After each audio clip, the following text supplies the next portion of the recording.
Hello everyone. तो आज हम शुरू कर रहे हैं एक्सरसाइज जो चैप्टर नंबर 12 है उसका क्वेश्चन नंबर जो एग्जांपल जो क्वेश्चन थे न्यूमेरिकल्स वाले उसको सॉल्व करना है। तो उसमें सबसे पहला न्यूमेरिकल बिल्कुल इतू सा है, एकदम बिल्कुल छोटा सा। ज़रा पढ़ो उसमें क्या कह रहा है। उसमें कह रहा है कि उसमें फोर्स जो अप्लाइड है किसी भी ऑब्जेक्ट पे, किसी मान लो कोई ऑब्जेक्ट है, इस पर कोई फोर्स अप्लाइड है। फोर्स हमारे पास कह रहा है कि 5 न्यूटन का फोर्स अप्लाइड है, ठीक है। तो उसके बाद कह रहा है कि उसके द्वारा डिस्प्लेसमेंट भी हो रहा है। तो डिस्प्लेसमेंट भी हमारे पास क्या हो रहा है, देखो डिस्प्लेसमेंट है ना, हाँ डिस्प्लेसमेंट हमारे पास दे रखा है S इज इक्वल टू हमारे पास कितना 2 मीटर का। तो अब इसमें पूछ रहा है कि इसके द्वारा हमारे पास जो ऑब्जेक्ट है उसके द्वारा कितना वर्क डन हो रहा है। तो कितना वर्क डन हो रहा है तो हम क्या कहेंगे, तो सबसे पहले हमारे पास सॉल्यूशन में क्या होता है, हमारे पास क्या होता है work done is equal to हमारे पास क्या होगा फोर्स इनटू डिस्प्लेसमेंट, यही फॉर्मूला होता है हमारे पास। तो वर्क डन हमको निकालना है, तो फोर्स हमारे पास कितना दिया है 5 न्यूटन और मल्टीप्लाई बाई डिस्प्लेसमेंट हमारे पास कितना है 2 मीटर। तो हमारे पास हो जाएगा 10 न्यूटन मीटर। और हम इसी को कंबाइंड रूप से क्या कहते हैं, इसी को हम कहते हैं जूल। तो हमारे पास हो जाएगा ये 10 जूल। तो हमारे पास एग्जैक्ट हमारे पास जो आंसर होगा वो आंसर कितना निकलेगा हमारे पास 10 the work done of object is कितना हो जाएगा 10 जूल और ये हो जाएगा फाइनल आंसर। ठीक है, हो गया फर्स्ट क्वेश्चन। हमारे पास जो एग्जांपल नंबर है 11.1 का, उसका जो फर्स्ट क्वेश्चन है वो हमारे पास ये हो गया। चलो ठीक है, अब इसके बाद हमारे पास एक और है, देखो एग्जांपल नंबर जो पढ़ो इसके 11.2 का। तो 11.2 बहुत ही इजी क्वेश्चन है, हमारे पास सब कुछ गिवन है और हमको सिर्फ और सिर्फ फोर्स निकालना है और फोर्स निकाल के उसका हमको क्या करना है वर्क डन निकालना है। तो हमारे पास मास दे रखा है, तो मास से हमारे पास फोर्स निकल जाएगा बिल्कुल ईजी। तो अब एग्जाम्पल नंबर जो 11.2 है उसको पढ़ो जरा। क्वेश्चन क्या कह रहा है कि अ पोर्टर लिफ्ट, अब एक लिफ्ट है उसमें कह रहा है कि अ लगेज ऑफ 15 kg। अब मान लो कोई भी एक लगेज है, मान लो कि चलो इसको हम स्क्वायर शेप में कर लेते हैं और इसका हमारे पास मास दे रखा है कितना 15 kg का। और वो कह रहा है कि जो लिफ्ट है वो उसको ऊपर उठा रहा है और वो ऊपर कहाँ तक उठा के लेकर जा रहा है, और उसको उठा के लेकर जा रहा है हमारे पास कितने मीटर तक 1.2 मीटर, देखो 1.2 मीटर तक, सॉरी 1.5 मीटर तक, 1.5 मीटर। तो डिस्प्लेसमेंट जो होगा वो हमारे पास 1.5 मीटर का हो जाएगा। अब उसके बाद हमारे पास क्वेश्चन कह रहा है कि calculate the work done by him and by the luggage. अब देखो लगेज के द्वारा हमारे पास कितना वर्क डन हुआ है उसको निकालना है। तो ज़रा ध्यान से देखो तो हमारे पास वर्क डन कैसे होगा। हमारे पास वर्क डन का फॉर्मूला क्या होता है, work done is equal to force into displacement, हमारे पास जो S होता है वो वाला, ठीक है। अब इसके अलावा अगर हमारे पास कोई और चारा है, हमको फोर्स तो निकालना ही निकालना है और हमारे पास यहाँ दिया है मास। अब कभी भी कोई भी ऑब्जेक्ट हम देखते हैं कि अगर हम यहाँ से ऊपर उठाते हैं तो उसमें जो ग्रेविटी लगती है एक्सेलरेशन वही लगता है। तो हमारे पास फोर्स इज इक्वल टू सबसे पहले हम क्या निकालेंगे, फोर्स इज इक्वल टू हमारे पास हो जाएगा मास इंटू एक्सेलरेशन।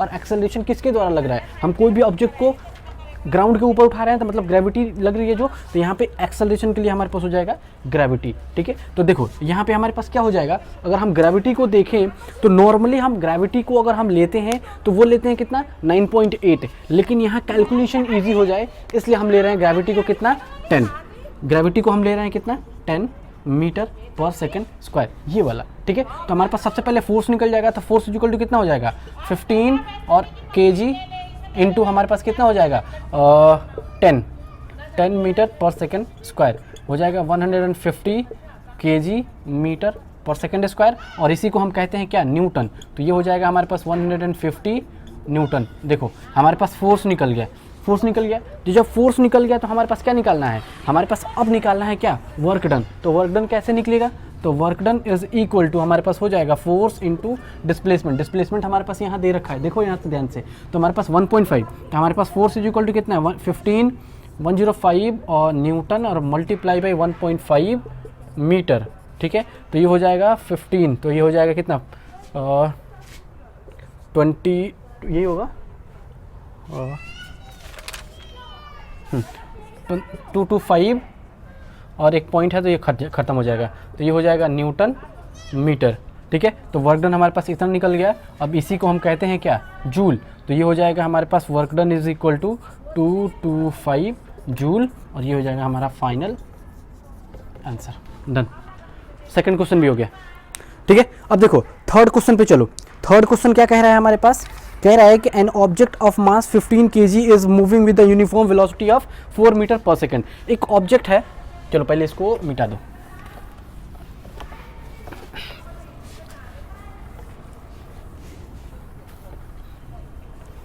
देखो आज की थोड़ी जो स्पीड होगी इसकी वो काफ़ी ज़्यादा होगा पढ़ाने का। तो इस एक काम करना कि जब भी तुम वीडियो देखो तो थोड़ा ध्यान से देखना। क्यों? क्योंकि सिर्फ न्यूमेरिकल है और इसके पहले जो भी न्यूमेरिकल हमने कराए थे उसको बहुत हम एक्सप्लेन करके कर रहे हैं। ठीक है, अब ये हमारे पास क्या है कि सिर्फ हमको प्रोसेस समझाना है। क्यों? क्योंकि एनसीईआरटी में ऑलरेडी इसका सॉल्यूशन दे रखा है। ठीक है, तो हम इसलिए प्रोसेस समझा रहे हैं कि बच्चों को इजी प्रोसेस मिल जाए और इजीली कैलकुलेशन आ जाए उनको। ठीक है, इसलिए हम इसको बहुत जल्दी में कर लेके चल रहे हैं क्योंकि हमारे पास टाइम भी बहुत कम बचा है। मोस्ट प्रोबेबली मार्च के फर्स्ट वीक से सभी बच्चों का पेपर स्टार्ट हो रहा है और कुछ बच्चों का पेपर स्टार्ट हो भी चुका है। ठीक है, तो चलो अब हम आगे बढ़ते हैं। तो क्वेश्चन क्या कह रहा है यहाँ पे कि an object of mass 15 kg, फिर से कोई ऑब्जेक्ट है। चलो इस बार हम ऑब्जेक्ट दूसरा बना देते हैं। हर बार कहोगे कि सर रेक्टेंगल बना रहे हो या स्क्वायर बना रहे हो। चलो हमने इस बार सर्कल बना दिया। इसका मास हमको दे रखा है कितना, 15 kg का। अब वो कह रहा है कि वो मूव कर रहा है विद यूनिफॉर्म वेलोसिटी। अब यूनिफॉर्म वेलोसिटी से कहाँ पे मूव कर रहा है, तो u इज इक्वल टू हमारे पास दे रखा है 4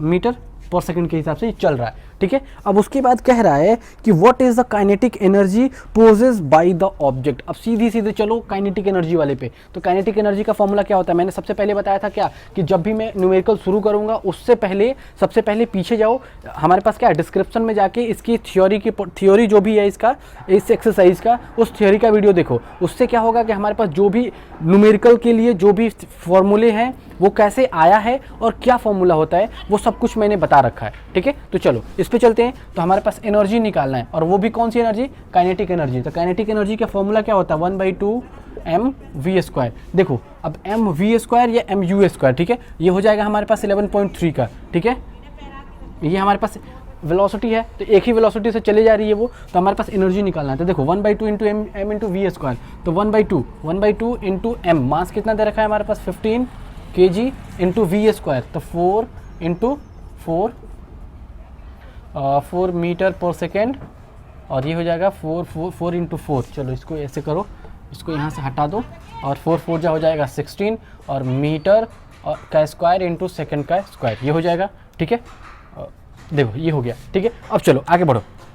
इसमें देखो हमारे पास क्या हो जाएगा, 2 से 8 टाइम्स में कट जाएगा। ठीक है, तो ये हो जाएगा हमारे पास, मल्टीप्लाई करो, तो मल्टीप्लाई करेंगे तो हमारे पास कितना हो जाएगा, 15 और 4 जा कितना होता है 60, और 60 2 जा 120। ठीक है, तो 120 और kg मीटर स्क्वायर पर सेकेंड स्क्वायर। अब ज़रा देखो ध्यान से, अब हम यहाँ क्या करेंगे, kg मीटर और पर सेकेंड। हमारे पास क्या है, मीटर को अगर यहाँ से एक हटा दें तो 1 मीटर अगर हम यहाँ से हटाएं तो चलो देखो यहाँ पे kg मीटर इंटू मीटर। अब 1 मीटर को हटा के हम यहाँ मीटर में मल्टीप्लाई करते हैं तो इसके लिए क्या होता है, kg metre per second square, इसके लिए होता है न्यूटन, और ये हो जाएगा हमारे पास मीटर, और न्यूटन मीटर को ही हम क्या कहते हैं, हम कहते हैं जूल। आया ध्यान कुछ भी, तो इसीलिए हम यहाँ पे लिखेंगे क्या, 120 जूल। तो हमारे पास काइनेटिक एनर्जी जो निकला वो कितना निकला हमारे पास, 120 जूल, और ये हो गया हमारे पास फाइनल आंसर। क्वेश्चन नंबर 3 भी हो गया। चलो अब इसके नेक्स्ट क्वेश्चन पे, अब 11.4 जरा एक बार क्वेश्चन ध्यान से पढ़ो।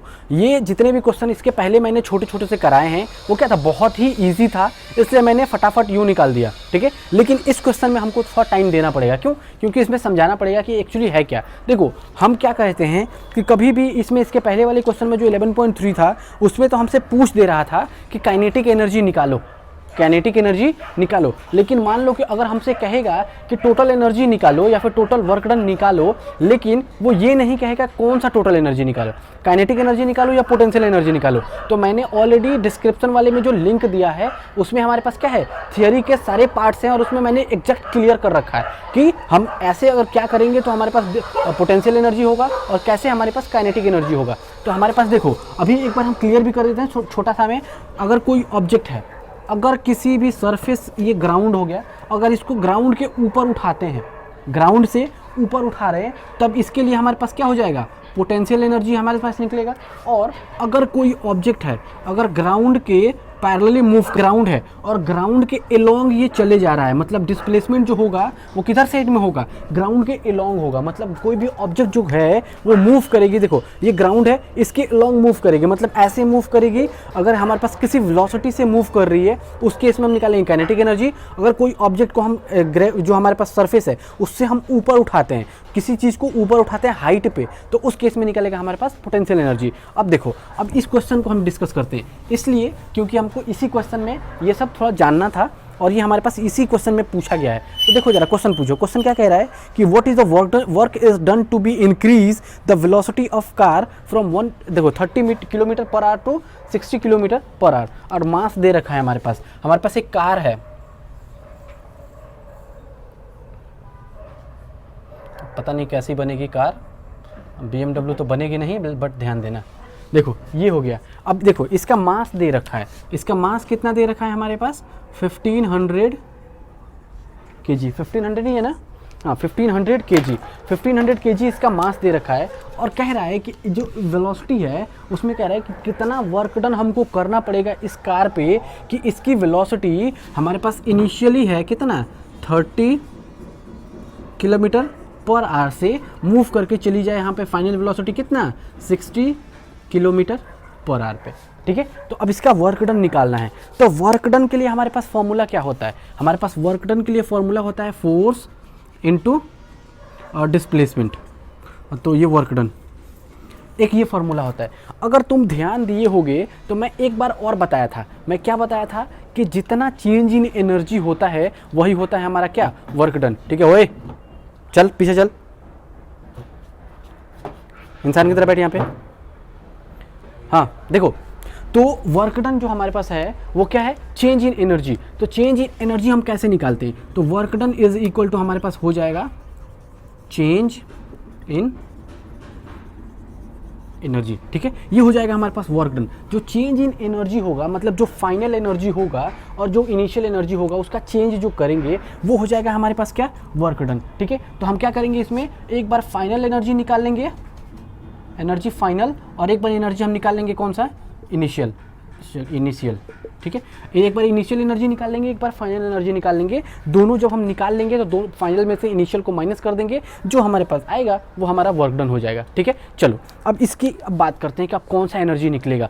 अब जरा ध्यान से देखो, ऑब्जेक्ट जो है, कोई भी ऑब्जेक्ट है, ऑब्जेक्ट हमारे पास क्या है, यहाँ पे कार है। कार कहाँ है, रोड के ऊपर जो चलेगा वो कैसे चलेगा, रोड के अलोंग ही तो चलेगा। ऐसा थोड़ी ना कि वो हवा में उड़ेगा, हवा में तो उड़ेगा नहीं, मतलब रोड के अलोंग चलेगा, मतलब डिस्प्लेसमेंट किधर होगा, अलोंग दी रोड। मतलब हमारे पास एनर्जी कौन सी निकलेगी, हमारे पास एनर्जी निकलेगी कौन सी, काइनेटिक एनर्जी। तो हम काइनेटिक एनर्जी में जो चेंज निकलेगा, फाइनल एनर्जी और इनिशियल एनर्जी जो निकलेगा उसको हम क्या करेंगे, माइनस कर देंगे। जो चेंज इन एनर्जी निकलेगा वही हमारा वर्क डन हो जाएगा। ठीक है, तो चलो हम इसके लिए करते हैं। सबसे पहले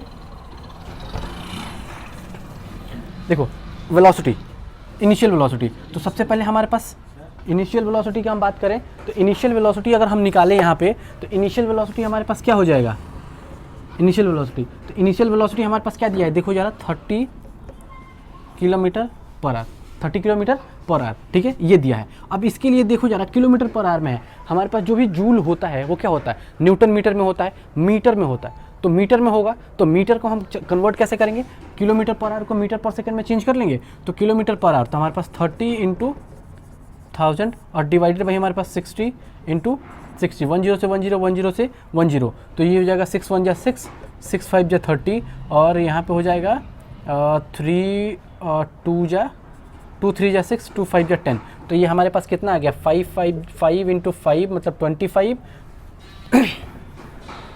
ये हो जाएगा 25/3 मतलब 8.333 मीटर पर सेकंड। अब जरा देखो, अब इनिशियल वेलोसिटी ये हमारे पास निकल गया, इसको अगर चाहो तो ऐसे लिख सकते हो, अदरवाइज हम चेंज कर रहे हैं। हम चेंज करके कहाँ लेकर जा रहे हैं इसको, देखो यहाँ पे इनिशियल वेलोसिटी को हम इसी को चेंज कर रहे हैं। तो यहाँ पे हमारे पास चेंज होकर कितना आ गया था, 8.33 मीटर पर सेकंड, ये चल गया। ठीक है, अब जरा देखो इसी का तो डबल है, तो हम क्या करेंगे, उसको इतना हम कैलकुलेशन ना करके हम यहीं पे सिंपल सा लिख देते हैं क्या, इसके लिए कैलकुलेशन को इसको डबल कर दो तो 16.67 मीटर पर सेकंड हमारे पास हो गया फाइनल वेलोसिटी। ठीक है, तो उसके लिए जब हमारे पास इनिशियल वेलोसिटी निकल गया, फाइनल वेलोसिटी निकल गया, तो जब इनिशियल वेलोसिटी और फाइनल वेलोसिटी निकल गया तो अब इस केस में हम क्या निकालेंगे, अब एनर्जी भी तो निकालेंगे। तो एनर्जी निकालने के लिए हम क्या करेंगे, सबसे पहले इनिशियल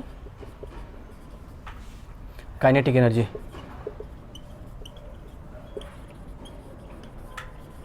ठीक है, काइनेटिक एनर्जी, उसके लिए हम क्या लिखेंगे, फॉर्मूला लिख दो यहाँ पे या फिर डायरेक्टली, इसको लिखने की ज़रूरत नहीं है, हम डायरेक्ट शॉर्टकट में कर देते हैं।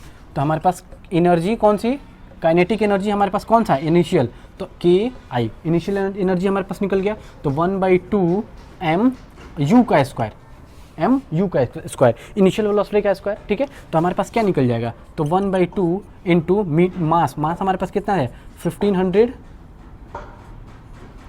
kg और मल्टीप्लाई बाई हमारे पास डिस्प्लेसमेंट देखो इसका, तो हमारे पास क्या निकल जाएगा, इसको इधर से लिखो, थोड़ा जगह चाहिए इसमें, तो ये हो जाएगा हमारे पास कितना 1/2 इंटू 1500 और मल्टीप्लाई बाई 8.33 का स्क्वायर, तो ये हो जाएगा हमारे पास 1/2 इंटू 1500 और मल्टीप्लाई बाई 8.33 का अगर हम स्क्वायर करेंगे तो हमारे पास कितना आ जाएगा, ज़रा देखो इसमें, ये आ जाएगा 69.3889, 69.3889। अब इसको हम मल्टीप्लाई करेंगे तो इसको कर दो यहाँ पे, तो 750 ये हो जाएगा, तो ये हो जाएगा हमारे पास 750 मल्टीप्लाई बाई 69.3889।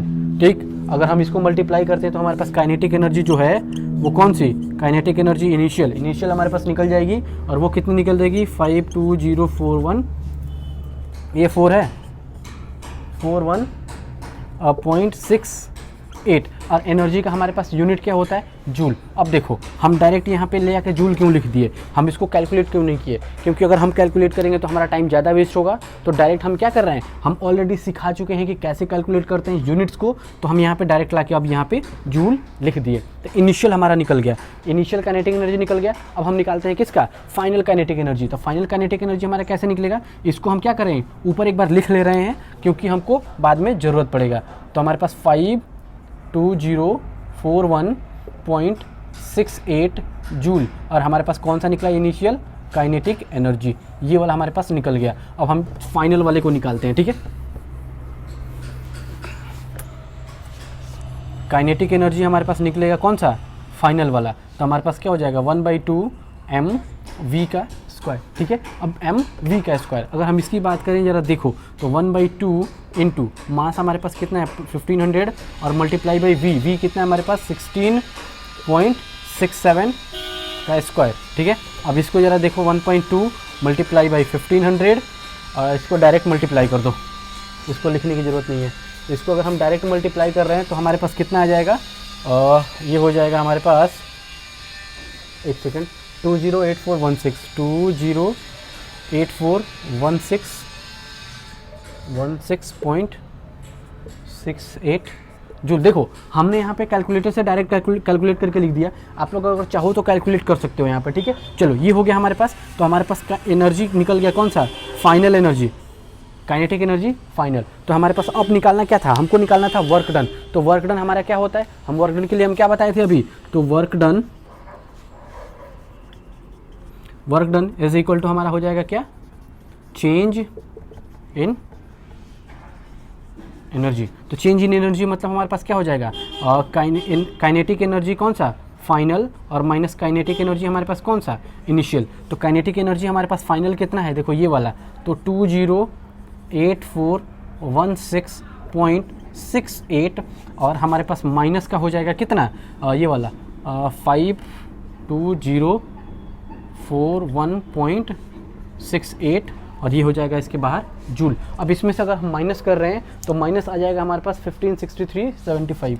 तो ये हमारे पास वर्क डन कितना निकल के आ गया, तो work done is equal to 1563.75, इतना ही आ गया 75 जूल। ये हो गया हमारे पास फाइनल वर्क डन। देखो एक बात इसमें सिर्फ सीखना क्या था इसमें हमारे पास, कि जो हमारे पास वर्क डन था, वर्क डन हमारे पास कैसे था, हम फोर्स इनटू डिस्प्लेसमेंट से ना निकाल के हम कैसे निकालेंगे, चेंज इन एनर्जी से निकालेंगे। तो चेंज इन एनर्जी से हमारे पास निकल गया वर्क डन, ठीक है, ये हो गया। अब हमारे पास टोटल ये हो गया हमारे पास फाइनल आंसर। अब चलते हैं इसके नेक्स्ट क्वेश्चन।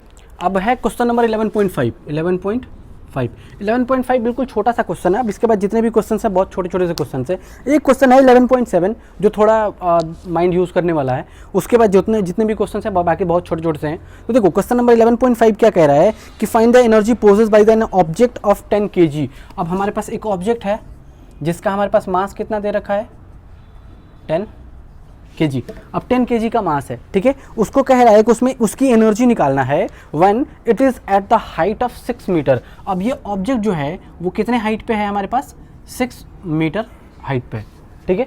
अब उसके बाद हमसे क्या कह रहा है यहाँ पे कि एबव द ग्राउंड, और हमारे पास जो जी की वैल्यू लेनी है वो कह रहा है 9.8 मीटर पर सेकंड का स्क्वायर, ये है, ठीक है। चलो ये आ गया हमारे पास। अब कह रहा है कि इसमें एनर्जी निकालना है। अब मैंने क्या बताया था कि हमको पता होना चाहिए कि एनर्जी कौन सी केस में कौन सी एनर्जी निकलती है, ठीक है। तो अब यहाँ पे जरा देखो हमारे पास क्या है, एक हाइट पे है, मतलब हमारे पास हाइट पे है, ठीक है। तो हाइट वाले पे हम कौन सा फॉर्मूला लगाते हैं, पोटेंशियल एनर्जी। तो हमारे पास पोटेंशियल एनर्जी का फॉर्मूला लगाओ, तो पोटेंशियल एनर्जी क्या होता है हमारे पास, mgh।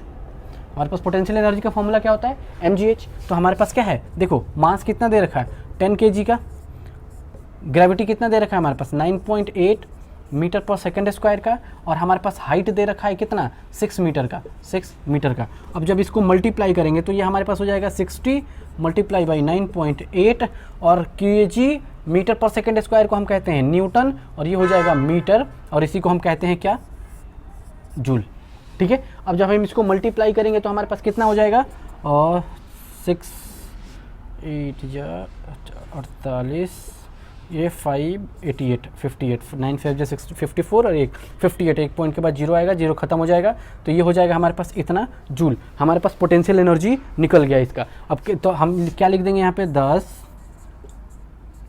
The energy of the object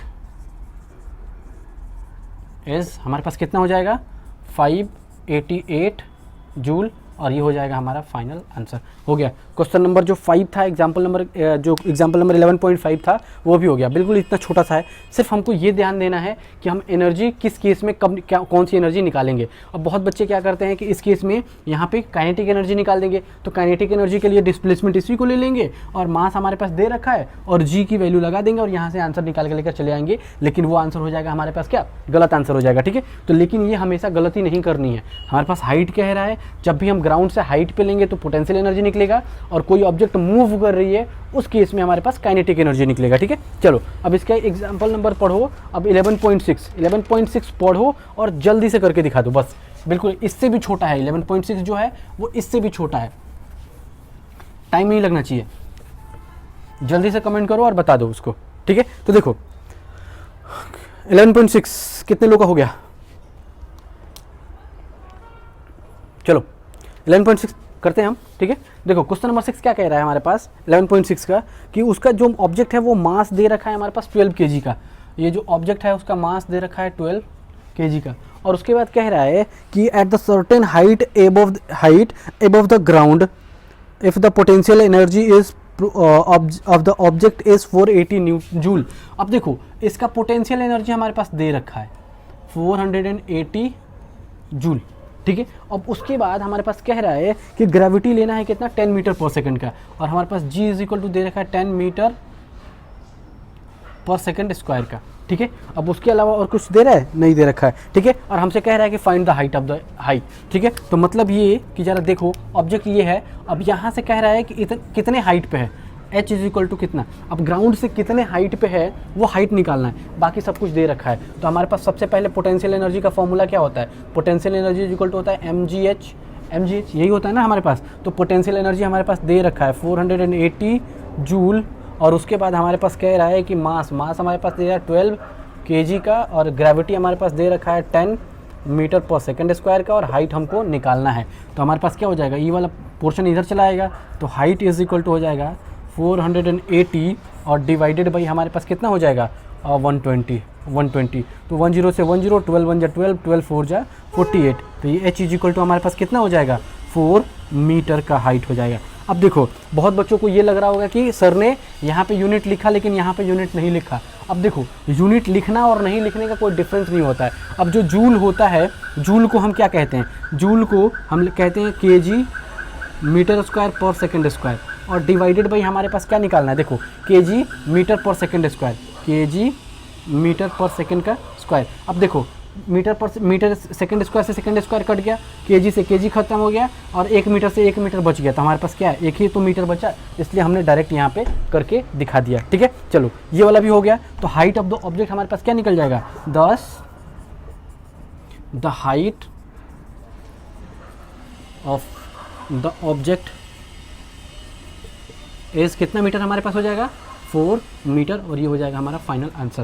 question number 11.6 था ये कितना था, ये 11.6 था क्वेश्चन नंबर। ठीक है, इसके पहले वाला जो क्वेश्चन था वो 11.5 था, और ये था 11 पॉइंट हमारे पास क्वेश्चन नंबर 6। चलो नेक्स्ट क्वेश्चन पे चलते हैं। 11.7 बहुत ही इंपॉर्टेंट क्वेश्चन है और बहुत ही अच्छा क्वेश्चन है। अगर क्वेश्चन पूछा जाना चाहिए तो इसी टाइप का क्वेश्चन पूछा जाना चाहिए। अगर मैं एक्सपेक्ट करूं किसी चीज़ का क्वेश्चन के लिए तो इस तरह के क्वेश्चन पूछे जा सकते हैं। ठीक है, क्योंकि इसमें थोड़ा सा हमारे पास बेसिक नॉलेज प्लस हमारे पास जो हमारा नॉलेज हमने जो पढ़ा है वो सब कुछ इसमें टेस्ट होता है। ठीक है, कब हम कौन सा फॉर्मूला लगाएंगे, कौन सा एनर्जी निकालेंगे, क्या क्या निकालेंगे, वो सब हमको इसमें टेस्ट कर लेना है। ठीक है, चलो अब 11.7 जरा क्वेश्चन पढ़ो। क्वेश्चन क्या कह रहा है हमारा, कि कह रहा है कि 2 गर्ल्स ईच ऑफ वेट, हमारे पास 400 न्यूटन। अब 2 लड़की है, एक को नाम दिया है यहाँ पे क्या, गर्ल ए, और दूसरे वाले को नाम दिया है हमारे पास यहाँ पे गर्ल बी। अब दोनों का वेट दे रखा है, W दे रखा है हमारे पास कितना 400 न्यूटन, और ये भी दे रखा है 400 न्यूटन। ठीक है, दोनों का वेट दे रखा है। अब इसके अलावा कह रहा है कि दोनों को क्लिम्ब करना है रोप पे, और रोप पे क्लिम्ब करके जाना कहाँ पे है, यहाँ पे, यहाँ तक इसको लेकर जाना है इन दोनों को, और यहाँ से यहाँ तक की हाइट हमारे पास कितनी दे रखी है 8 मीटर की। अब क्वेश्चन कह रहा है कि what is the power expanded by each girl. अब देखो पावर निकालना है, power expanded by each girl, दोनों लड़की का अलग अलग पावर निकालना है। तो सबसे पहले बताओ पावर का फॉर्मूला क्या होता है हमारे पास। तो पावर इज इक्वल टू हम पहले ही बता चुके हैं ऑलरेडी कि हमारे पास जो भी हमने थ्योरी पढ़ा था उस थ्योरी में हमने सब कुछ एक एक करके क्लियर कर दिया है। ठीक है, तो पहले ये क्वेश्चन करने से पहले थ्योरी को पढ़ो, फिर उसके बाद ये क्वेश्चन करो, बिल्कुल चुटकियों में क्वेश्चन हो जाएगा। ठीक है, तो सबसे पहले पावर इज इक्वल टू हमारे पास क्या होता है, वर्क डन, ये होता है ना, हाँ, वर्क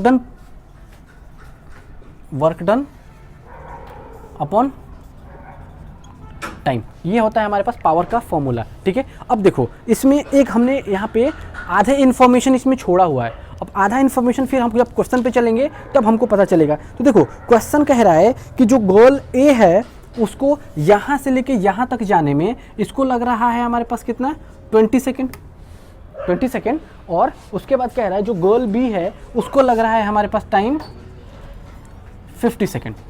अब कह रहा है कि दोनों का पावर निकालो। तो अब देखो जरा इन्फॉर्मेशन हमारे पास क्लियर हो गया। हमारे पास वेट दे रखा है और हमारे पास क्या होता है यहाँ पे टाइम दे रखा है और हाइट दे रखा है। क्या इन्फॉर्मेशन क्लियर है पावर निकालने के लिए? बिल्कुल बिल्कुल क्लियर है। देखो अब हम क्या करते हैं, सबसे पहले यहाँ पे सॉल्यूशन पे चलो। तो 11.7 क्वेश्चन नंबर है।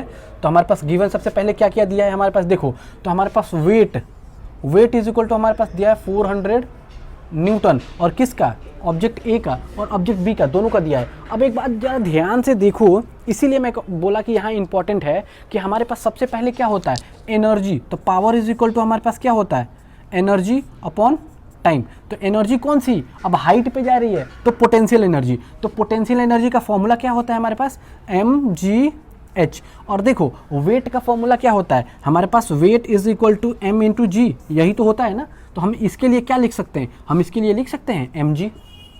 तो mg इज इक्वल टू हमारे पास इतना न्यूटन दे ही तो रखा है। तो हमारे पास एनर्जी के लिए हमारे पास क्या निकल जाएगा mgh। तो वेट जितना है उतने में अगर हम हाइट से मल्टीप्लाई कर दें तो हमारा एनर्जी निकल जाएगा। ठीक है, बिल्कुल ईजी हो जाएगा। और यही हमारे पास समझने वाली बात थी, सिर्फ यही समझने वाली बात थी, इसीलिए ये क्वेश्चन इंपॉर्टेंट हो जाता है। ठीक है। लेकिन बच्चे बहुत क्या करते हैं, फोर्स इनटू डिस्प्लेसमेंट लगते हैं लगाने, और लगा के इतना लंबा कैलकुलेशन कर देते हैं, क्या होता है उनसे फिर जाके फंस जाते हैं और टाइम वेस्ट हो जाता है, ठीक है। तो सिंपल सा काम करना है हमारे पास क्या, कि वेट जो है ए का, और उसी को हम कहते हैं क्या, mg, और ये इक्वल टू हमारे पास कितना दे रखा है 400 न्यूटन का, 400 न्यूटन का, ठीक है। अब उसके अलावा हमारे पास वेट ऑफ ऑब्जेक्ट बी मतलब इसका हमारे पास इसके भी लिए भी निकाल लो, तो ये भी हमारे पास कितना है 400 न्यूटन का, ठीक है। तो हमारे पास अब पावर, अब देखो पावर अब किसका, गर्ल ए का, तो पावर ऑफ गर्ल ए के लिए हम जब देखें तो energy of girl A upon time taken by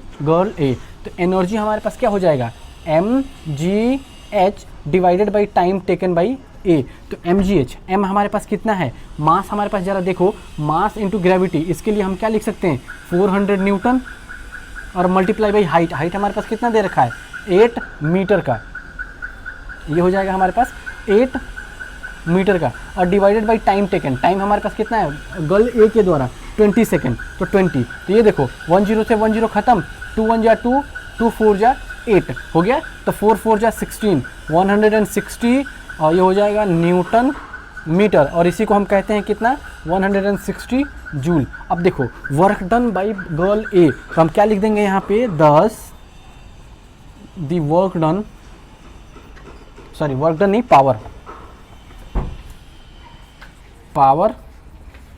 of girl ए। अब पावर ऑफ गर्ल ए कितना हो जाएगा हमारे पास 160, सॉरी ये जूल नहीं होता है, एक सेकेंड ये गलती हो गया, न्यूटन, ये हो जाएगा न्यूटन मीटर, यहाँ पे सेकंड भी तो है, न्यूटन मीटर पर सेकंड, तो न्यूटन मीटर पर सेकंड को हम कहते हैं वॉट, तो ये हो जाएगा हमारे पास इतना वॉट, और ये हो जाएगा हमारा आंसर। फर्स्ट वाला का आंसर हो गया। अब गर्ल ए का, अब हम चलते हैं सीधे गर्ल बी पे, तो गर्ल बी वाली का हमारे पास क्या करेंगे, सिंपल से हमारे पास फॉर्मूला सिर्फ चेंज हो जाएगा, फॉर्मूला सेम रहेगा, हमारे पास वैल्यू चेंज हो जाएगा, तो वैल्यू चेंज होगा उसके लिए हम क्या करेंगे, तो हमारे पास हो जाएगा power of girl B is equal to, हमारे पास क्या हो जाएगा energy of girl B divided by time taken of girl B, मतलब हमारे पास mgh और डिवाइडेड बाई हमारे पास time taken of girl B, यहाँ गर्ल बी है, ठीक है। अब हमारे पास ये हो जाएगा कितना mg हमारे पास कितना है 400 न्यूटन, और मल्टीप्लाई बाई हाइट है हमारे पास 8 मीटर, और डिवाइडेड बाई हमारे पास कितना हो जाएगा यहाँ पे टाइम टेकन हमारे पास कितना है 50 सेकेंड, तो ये हो जाएगा 50 सेकेंड। तो देखो यहाँ पे हो जाएगा 10 से 10 खत्म, 5 1 जा 5 और 5 8 जा 40, ठीक है। तो हमारे पास power of girl B is equal to 8 into 8 is equal to 64, और न्यूटन मीटर पर सेकेंड, तो न्यूटन मीटर पर सेकेंड को हम कहते हैं वॉट, तो हमारे पास पावर ऑफ गर्ल बी हो जाएगा हमारे पास कितना 64 वॉट, और ये हो जाएगा हमारे पास सेकेंड गर्ल का भी आंसर। ईच दोनों का अलग अलग निकालना था, हमको एक साथ नहीं निकालना था, दोनों को अलग अलग निकालना था, और दोनों का अलग अलग हमने निकाल दिया कितना कि 64 वॉट गर्ल बी का, और 160 वॉट किसका गर्ल ए का, और दोनों का अलग अलग पावर निकल गया। अब इसके बाद हम चलते हैं कुछ किसके, अब इसके बाद 2 क्वेश्चन बचा है, सिर्फ सिंपल सा 2 क्वेश्चन है जिसमें दोनों में ही पावर निकालना है, पहले वर्क डन निकाल के उसमें से टाइम निकलेगा, उसके बाद पावर निकल जाएगा, ठीक है। 2 क्वेश्चन है, दोनों को करते हैं, ठीक है। 11.8 जरा क्वेश्चन पढ़ो। क्वेश्चन कह रहा है कि a boy of mass 50 kg, एक बॉय है जिसका मास हमको दे रखा है कितना 50 kg का, ठीक है। उसके बाद कह रहा है कि रन्स अप स्टेयर, देखो स्टेयर केस मतलब वो सीढ़ियों पे क्या कर रहा है, चढ़ रहा है, ऐसे ये ऐसे सीढ़ियों पे वो चढ़े जा रहा है, ठीक है। अब उसके बाद क्वेश्चन क्या कह रहा है कि वो जो स्टेयर्स हैं वो ऐसे स्टेयर्स जो हैं वो कितने स्टेप्स हैं 45 स्टेप्स हैं, स्टेप्स कितने हैं 45, और उसको टोटल वहाँ पे चढ़ के जाने में, रन करके जाने में कितना टाइम लग रहा है, टाइम लग रहा है हमारे पास 9 सेकेंड का। अब उसके बाद क्वेश्चन क्या कह रहा है हमसे, क्वेश्चन देखो कि फाइंड द पावर, अब पावर फाइंड करना है और जी की वैल्यू दे रखा है, जी इज इक्वल टू हमारे पास कितना दे रखा है, हमको कह रहा है कि 10 लेना है ना, 10 मीटर पर सेकंड का स्क्वायर, ये लेकर आना है, हमको इतना कुछ दिया है। तो देखो जरा यहाँ पे सबसे पहले हमारे पास क्या हो जाएगा सॉल्यूशन में, मास हमको कितना दे रखा है 50 kg, और हमारे पास और क्या दे रखा है, हमारे पास टाइम दे रखा है, टाइम इज इक्वल टू हमारे पास कितना है 9 सेकंड का, और उसके बाद और कुछ कह रहा है, हमारे पास ग्रेविटी दे रखा है, और ग्रेविटी कितना दे रखा है हमारे पास, कितना ग्रेविटी दे रखा है हमारे पास 10 मीटर पर सेकंड स्क्वायर का। अब जरा ध्यान से देखो, अब हमसे हमारे पास जो फॉर्मूला होता है वो क्या होता है, power is equal to energy upon time, ठीक है। तो एनर्जी के लिए हमारे पास क्या होता है, हाइट पे चढ़ रहा है, हाइट पे चढ़ रहा है तो mgh और divided by time taken t। अब देखो हमारे पास m है, g है, लेकिन h नहीं है, h कैसे निकलेगा। अब जरा देखो, अब देखो यहाँ ध्यान से कि जो ये है 45 स्टेप्स दे रखा है, 45 स्टेप्स, और एक स्टेप का जो डिस्टेंस दे रखा है वो कह रहा है 15 सेंटीमीटर का। तो हमारे पास हाइट कितना निकल जाएगा, तो देयरफॉर हाइट ऑफ स्टीयरकेस, तो हाइट ऑफ स्टीयरकेस के लिए अगर हम बात करें तो इक्वल टू हमारे पास कितना हो जाएगा हाइट, तो हमारे पास हो जाएगा 45 और मल्टीप्लाई बाई हमारे पास कितने स्टीयर्स हैं 45 स्टीयर्स हैं, और एक स्टीयर्स का हमारे पास कितना डिस्टेंस दे रखा 15 सेंटीमीटर का, लेकिन हमको चाहिए मीटर में, तो इसलिए हम क्या करेंगे यहाँ पे 100 से डिवाइड कर देंगे, तो ये हो जाएगा हमारे पास कितना, इसको मल्टीप्लाई करो तो ये हमारे पास मल्टीप्लाई होकर आएगा 6.75 मीटर। तो हमारे पास h इज इक्वल टू निकल गया। अब हमारे पास देखो मास दे रखा है, टाइम दे रखा है, ग्रेविटी दे रखा है, और हमारे पास हाइट भी दे रखा है। अब हमारे पास सब कुछ इजीली निकल जाएगा, ठीक है। तो चलो यहाँ पे ये सब हो गया, इसको मिटाओ यहाँ से। अब हमारे पास h इज इक्वल टू आ गया 6.75 मीटर, इतना हो गया, ठीक है। तो हमारे पास पावर इज इक्वल टू क्या होता है, एनर्जी अपॉन टाइम। तो एनर्जी हमारे पास कितना निकल जाएगा, mgh upon time taken t, time taken हमारे पास t हो गया। अब चलो इसको कैलकुलेट करो, तो mgh, m हमारे पास कितना है 50 kg मल्टीप्लाई बाई g कितना है हमारे पास 10 मीटर पर सेकंड स्क्वायर, और यहाँ पे हाइट कितना दे रखा है हमारे पास, और 6.75 मीटर, और डिवाइडेड बाई हमारे पास ये power is equal two divided by हमारे पास कितना टाइम कितना है 9 सेकंड का, ठीक है। तो ये हो जाएगा हमारे पास, टोटल को मल्टीप्लाई करो, जब हम टोटल को मल्टीप्लाई कर देंगे तो हमारे पास आएगा 300 पावर इज इक्वल टू आ जाएगा 375 वाट का पावर आएगा। आ गया, ख़त्म। देखो इस एक्सरसाइज में, इस चैप्टर का नाम है हमारे पास वर्क एंड एनर्जी, सिर्फ नाम है वर्क एंड एनर्जी, लेकिन हमको पढ़ना था पावर के भी बारे में। तो देखो जितना न्यूमेरिकल वर्क एंड एनर्जी का नहीं है, उससे ज़्यादा न्यूमेरिकल हमारे पास पावर का है, तो पावर पे खास ध्यान देना, ठीक है। तो हमेशा कहता हूँ जो भी हमारे पास जो मैं पढ़ा रहा हूँ उस पर बहुत अच्छे से ध्यान दो। जो अगर क्लास में ध्यान दिए होंगे तो मैक्सिमम क्वेश्चन जो होंगे वो ईजिली खत्म हो जाएगा, ठीक है। चलो एक दो क्वेश्चन होंगे जो इधर उधर होगा, वो भी मैं जब न्यूमेरिकल कराता हूँ उसमें क्लियर हो जाता है, ठीक है, कि उसमें थोड़ा सा लॉजिक लगता है, और लॉजिक के साथ साथ थोड़ा कॉन्सेप्ट लगता है, और थोड़ा सा हमारे पास कॉन्सेप्ट लगाएंगे तो हमारे पास इजीली क्वेश्चन हो जाता है। चलो ये भी क्वेश्चन खत्म हो गया हमारे पास, ये हमारे पास पावर निकल गया इसका भी। अब चलो एक क्वेश्चन बचा है लास्ट, इस एक्सरसाइज का लास्ट क्वेश्चन बचा है, उसको करते हैं, फिर ये हो जाएगा एक्सरसाइज खत्म। तो नेक्स्ट वीडियो में इसके ये तो एग्जाम्पल क्वेश्चंस थे, नेक्स्ट वीडियो में एक्सरसाइज के क्वेश्चंस में मोस्ट प्रोबेबली मैं चाहूँगा खत्म हो जाए, अगर खत्म हो जाने लायक होगा तो। अगर बड़े वीडियो नहीं होंगे तो मैक्सिमम मैं छोटे छोटे करके मैं कोशिश करूँगा कि खत्म हो जाए, अदरवाइज एक और वीडियो बनेगा, उसके बाद हमारे पास टोटली फिजिक्स का और मैथ्स का चैप्टर क्लोज्ड, ठीक है। हमारे पास इस तरह से पूरे के पूरे सिलेबस कंप्लीट हो जाएगा, उसके बाद हम शुरू करेंगे केमिस्ट्री को, ठीक है। चलो इस क्वेश्चन को पढ़ने से पहले मैं एक बात बता दूं, जब मैं पढ़ा रहा था थियोरी तो उसमें क्या था, मैंने एक बात बताया था आप लोगों को, और वो क्या था, हमारे पास 1 kilo watt hour is equal to हमारे पास होता है कितना 1 यूनिट, और ये मैंने बताया था और ये बोला भी था कि न्यूमेरिकल्स में इसकी यूजेस आएंगी, ठीक है। तो ये हमेशा ध्यान रखना है, और इसी न्यूमेरिकल में इसके यूज़ आ रहा है, ठीक है। तो चलो इस न्यूमेरिकल को करते हैं, फिर आगे बढ़ेंगे, ठीक है।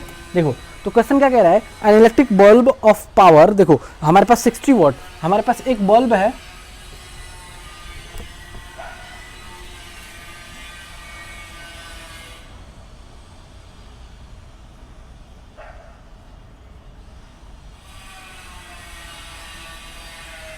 देखो ये एक बल्ब है जिसका पावर दे रखा है, और पावर हमारे पास दे रखा है कितना 60 वाट का। अब उसके बाद क्वेश्चन कह रहा है कि is used for the 6 hour, और इसके बाद टाइम भी दे रखा है, और टाइम कितना दे रखा है हमारे पास 6 hour, time is equal to दे रखा है 6 आवर। अब कह रहा है कि एक दिन में 6 आवर पर डे जलता है, ठीक है। अब उसके बाद क्वेश्चन कह रहा है कि calculate the units of energy consumed in 1 day in 1 day. अगर हमारे पास एनर्जी कंज्यूम्ड की निकाले, अगर हम देखो एनर्जी कंज्यूम्ड इन 1 डे, अब वो भी किस में, 1 यूनिट में, तो 1 यूनिट इज इक्वल टू हमारे पास क्या होता है 1, या चलो इसको ऐसे यहाँ लिख दो। सबसे पहले हम क्या करेंगे, as we no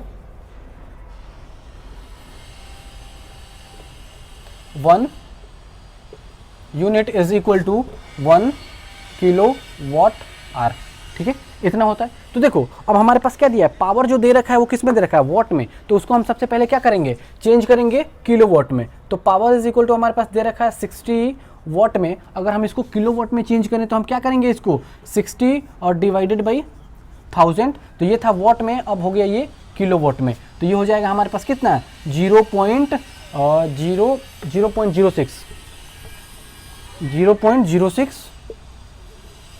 kilo watt, ये हो गया, ठीक है। और हमारे पास टाइम दे रखा है, टाइम कितना दे रखा है 6 आर, ठीक है। अब हमारे पास जब हम एनर्जी निकालते हैं तो सबसे पहले देखो पावर का फॉर्मूला क्या होता है, एनर्जी अपॉन टाइम, और हमारे पास एनर्जी कंज्यूम निकालना है तो टाइम इधर जाकर मल्टीप्लाई हो जाएगा, तो हमारे पास क्या हो जाएगा, एनर्जी इज इक्वल टू हमारे पास क्या हो जाएगा, power multiply by time taken, time, तो हमारे पास पावर कितना दे रखा है 0.06 और मल्टीप्लाई बाई टाइम 6, तो ये हो जाएगा किलोवाट में और ये हो जाएगा आर में, तो निकल जाएगा हमारे पास 0.36 किलो वाट आर, ये हो गया। और हम इसी को कहते हैं क्या 1 यूनिट, तो मतलब हमारे पास एनर्जी निकल जाएगा कितना, एनर्जी इज इक्वल टू हमारे पास हो जाएगा 0.36 यूनिट,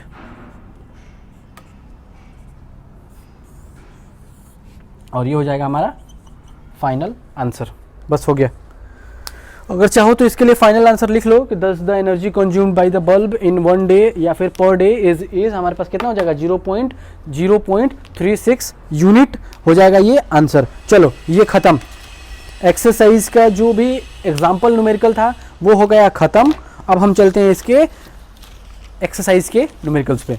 तो नेक्स्ट वीडियो में मोस्ट प्रोबेबली ये सारे के सारे न्यूमेरिकल्स कवर हो जाएंगे, और जो कवर नहीं होते हैं और जो समझ में नहीं आता है, या फिर जो न्यूमेरिकल्स अगर नहीं अभी कवर नहीं हुआ है, या फिर कोई और न्यूमेरिकल है जो अदर बुक से है, या फिर तुम लोग को समझ में नहीं आता है किसी भी स्टूडेंट को, तो वो क्या करो उसमें कमेंट सेक्शन में जाके वो क्वेश्चन भेज दो मुझे, या फिर उसका फोटो भेज दो, या फिर इंस्टाग्राम पे एक आईडी है उस आईडी पे जाके हमारे पास क्या करो, इसमें डिस्क्रिप्शन में लिंक भी मिल जाएगा तुम लोग को इंस्टाग्राम का, उस पर जाके तुम क्या करो कि उस आईडी उस फोटो को भेज दो उस क्वेश्चन के, मैं यहाँ पे सॉल्व करके और तुमको वीडियो अपलोड कर दूंगा या फिर तुमको पर्सनली भेज दूंगा, ठीक है। चलो ये हो गया। तो अभी मैक्सिमम बच्चों का एग्ज़ाम शुरू होने वाला है, या फिर 1-2 बच्चों का जो भी एक स्कूल है यहाँ पे वो शुरू हो चुके हैं, तो ठीक है। तो उसके लिए प्रिपरेशन बहुत जल्दी से शुरू कर दो, अच्छे से करो, ठीक है। तब तक के लिए bye and all the best.